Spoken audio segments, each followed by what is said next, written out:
Mary Kirby with the Apex Media Platform, and I'm on the show floor of CES in fabulous Las Vegas, Nevada. Welcome to the 2013 International CES, the world's largest and greatest innovation event. Really nice to be here, really excited.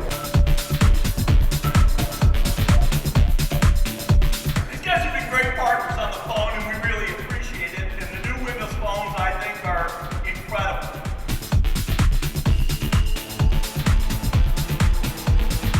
It's been great so far. Getting to meet a lot of people. It's my first time here.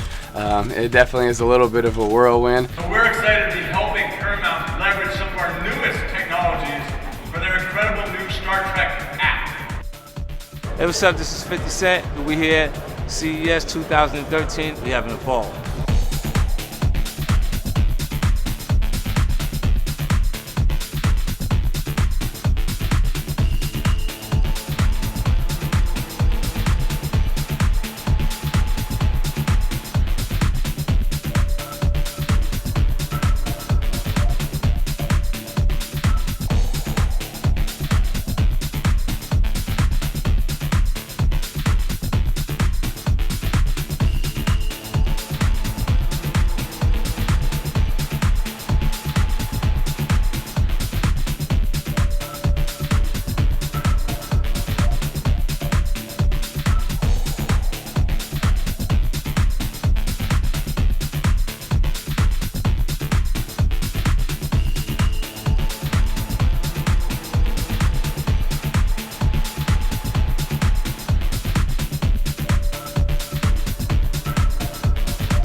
We are going in some clear directions. In automobile, we're going towards safe, driverless cars that also provide all the entertainment and everything you want. And now it's collision avoidance systems that are optional, but we're heading that way. And the internet in the car, things like that.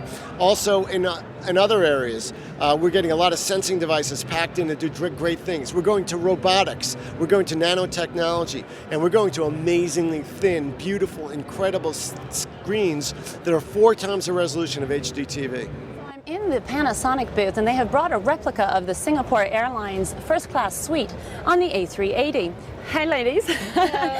One of the themes, of course, out there is whether or not embedded in-flight entertainment will survive. But we know one area where it's actually not just surviving, but thriving, and that is in business and first class. And rather than go the way of the dodo, the screens are getting bigger and better, as evidenced here by the first-class suite. I'm speaking with Neil James of Panasonic. Tell us why this is such a big week for you guys here. It's been huge, not just for Panasonic really, but for in-flight entertainment and communications, because it's the first time that the president of Panasonic has ever done the keynote speech. Right. And it's the first time that in-flight entertainment and communications has really been part of that keynote speech. So of the hour speech that Mr. Suga gave, in-flight entertainment and communications was about 8 minutes.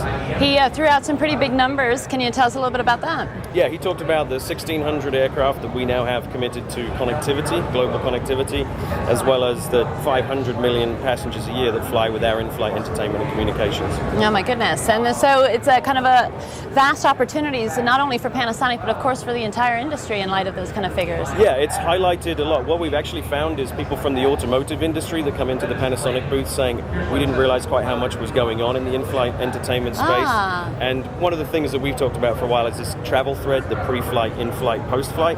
And we found like a magnet, all kinds of companies coming to us and saying, how do we get involved in extending that experience? So it's been really cool. So of course you guys have a massive installed base, as you say, but wireless IFE is seemingly taking off now in quite a big way. Tell us a little bit about that. You recently scored Qantas as a customer for the 767 domestic fleet. Where does that all stand in terms of equipage? They are flying very successfully. We're actually exceeding the number of streams and the throughput that we expected. We tend to be a little bit more conservative out of the gate, but we're actually exceeding our own expectations. So what are you seeing per WAP in terms of what can you support? I think we're seeing up to 260 passengers across the aircraft streaming on a regular basis, so it's performing very well. Qantas is going to equip 16 aircraft, and we've just won another North American customer. We can't say who that is right now, but that's the same XW, the wireless standalone system. Okay, so it's interesting because wireless can be to passengers' own devices or to, of course, repurposed portables. For the Qantas case, they're using iPads, right? They're to every seat with wireless. How about your new customer? Also doing something similar? Or? They are going to do their own thing, so passengers having content streamed to their own devices. Okay. Airlines are, debating whether it makes sense to have their own devices. Qantas, I think, had a very special circumstance with the 767 aircraft that needed to compete on certain routes, and it was important to their brand strategy to say we offer entertainment at every seat. Right. And then it's streamed to those devices. As you look at how the market's going to shift out, do you think it would be kind of 50-50 in terms of those that will offer portables with the wireless or standalone wireless? How do you think that's all going to... I think portables will be in the minority. Really? I think it's a specific instance where the airline wants to take the time and effort to the logistics of getting those iPads on and off. It's a very specific instance. Most of the time people are talking about being able to stream the content to people's own devices. One of the things that we talked about actually at Santiago Educational Committee for Apex was that for most wireless IFE solutions, you need to obviously download an app or a plug-in in advance of the flight, unless, of course, you have in-flight connectivity where you can do it as GoGo does today. Is that going to be a barrier, do you think, for the fact that passengers have to actually opt into the entertainment in advance of the flight? For some airlines, actually what we're finding is airlines wanting to include an IFE package within their frequent flyer application. And so being able to have the in-flight magazine in there, being able to have the in-flight entertainment guide, and then embedded within that, having the application to allow you to do that, we're seeing airlines wanting to collapse all those together. I don't think they want to have a separate IFE app, but they do want to include it in the app that the airline provides to the frequent flyers. Okay, and of course you guys are the market leader in terms of embedded systems, and you've said that you also think wireless IFE is going to augment embedded. Talk a little bit about that on long-haul routes, would that be? Or? Yeah, I think we're actually seeing it here at the show. Panasonic showing a second screen application, the announcement that we're working with specific media in what they're doing in personalization and people's own personal devices. It's at other places here in the show. People are getting very familiar with interacting with television or with content with their own personal device, so we see that's a huge application for wireless. So it's almost somewhat ironic, for all those years that people said that embedded IFE was going to die, it's actually the exact opposite. We're seeing more screens in flight instead of fewer. Yeah, I think it was last year at this show that Bob Cuppins from Delta was on a panel, and he said if he can deploy his brand better, he would have 4 screens in front of passengers, and so that's what we're seeing. So, it's John Norris, I'm reporting for Airline Passenger Experience from CES. I'm here with Steve Gocher, who's representing the Wireless Power Consortium. That's correct, yeah. So tell us a bit more about what you've got here on the stand. Yeah, so the Wireless Power Consortium is a standard to drive wireless power transfers. Today the big market is in cell phones and electronics. So today here are some products that are released, and the whole thing is to make sure that we have an interoperable standard, so any phone works on any transmitter pad or any tablet works on any tablet. So you're really working towards an open standard? An open standard, yeah. There are over 140 members today, from cell phone guys to semiconductor guys, coil guys, really trying to build the ecosystem, make it very easy for people to build receivers like phones and transmitters. So here are some phones that have been released. So we have some, and the key thing from our side is to integrate the electronics into the phone. To make them smaller. So here's the latest Verizon DNA phone. You can see it's a very that's pretty phone. thin. Here are some different transmitters that are available from Nokia and from Panasonic.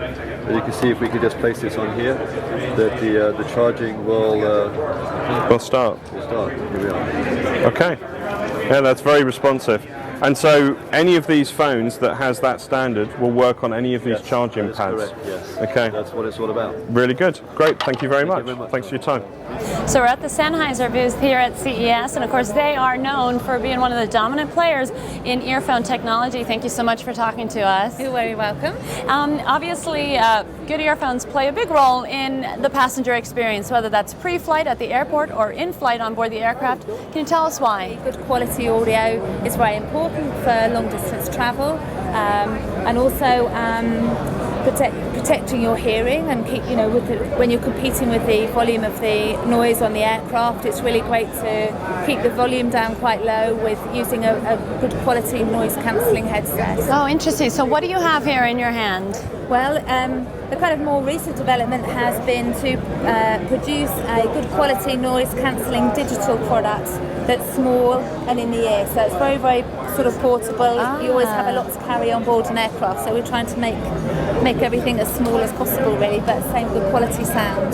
Now, if an airline came to you and said, we would like to distribute earphones to the passengers when we want to give them something high-end, would this be something you would show them? I think so, because it reflects on the quality of the airline with the kind of products that they produce for their passengers. And certainly if you're perhaps travelling in business class or first class, you have an expectation of a good quality branded headset, noise cancelling headset. And one thing we were talking about earlier is that an airline, in fact it was Qantas, recently trialed an in-flight wireless IFE solution, and the solution worked wonderfully, but the number one complaint was audio, because the airline had chosen a less expensive or a very inexpensive system. So really it can make or break the passenger experience in many respects. I think so, because noise cancelling will ensure that you arrive refreshed and relaxed and have a good feeling about the flight that you've just taken. Makes a big difference. Thank you very much. Thank you.